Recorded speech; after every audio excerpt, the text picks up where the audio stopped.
Viewers, welcome to my channel Sanatan धर्म।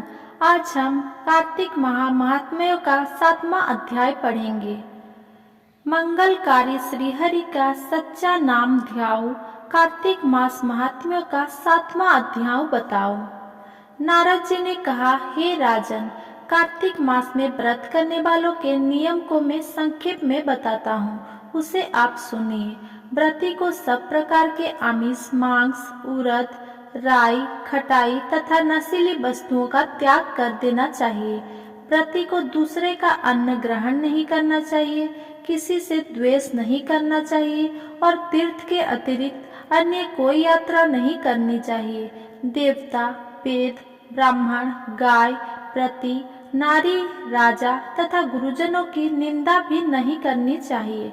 व्रती को दाल, तिल, पकवान और दान किया हुआ भोजन ग्रहण नहीं करना चाहिए। किसी की चुगली या निंदा भी नहीं करनी चाहिए। किसी भी जीव का मांस नहीं छूना चाहिए।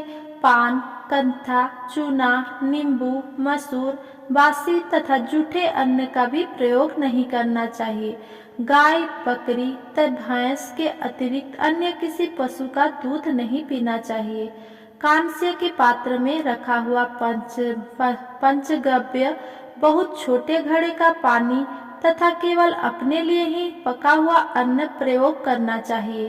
कार्तिक माह का व्रत करने वाले मनुष्य को सदैव ब्रह्मचर्य का पालन करना चाहिए। उसे धरती पर सोना चाहिए और दिन के चौथे पहर में केवल एक बार पत्तल में भोजन करना चाहिए। व्रती कार्तिक माह में केवल नरक चतुर्दशी, जिसे छोटी दीपावली भी कहा जाता है, इस दिन ही शरीर में तेल लगा सकता है। कार्तिक माह में व्रत करने वाले मनुष्य को सिंघाड़ा, प्याज, मट्ठा, गाजर, मूली, काशीफल, लौकी, तरबूज, इन वस्तुओं का प्रयोग बिल्कुल नहीं करना चाहिए। रजस्वला, चांडाल, पापी, क्लेश, पतित, व्रतहीन, ब्राह्मणद्रोही और नास्तिकों से बातचीत नहीं करनी चाहिए। भगवान विष्णु को प्रसन्न करने के लिए अपनी शक्ति के अनुसार चांद्रायण आदि का व्रत करना चाहिए और उपयुक्त नियमों का पालन करना चाहिए। व्रती को पतिपदा को कुम्हड़ा, द्वितीय को कटहल, तृतीय को तरुणी स्त्री, चतुर्थी को मूली, पंचमी के बेल, षष्ठी को तरबूज, सप्तमी को आंवला, अष्टमी को नारियल, नवमी को मूली, दशमी को लौकी, एकादशी को परवल, द्वादशी को बैर, त्रयोदशी को मट्ठा, चतुर्दशी को गाजर तथा पूर्णिमा को साग का प्रयोग नहीं करना चाहिए।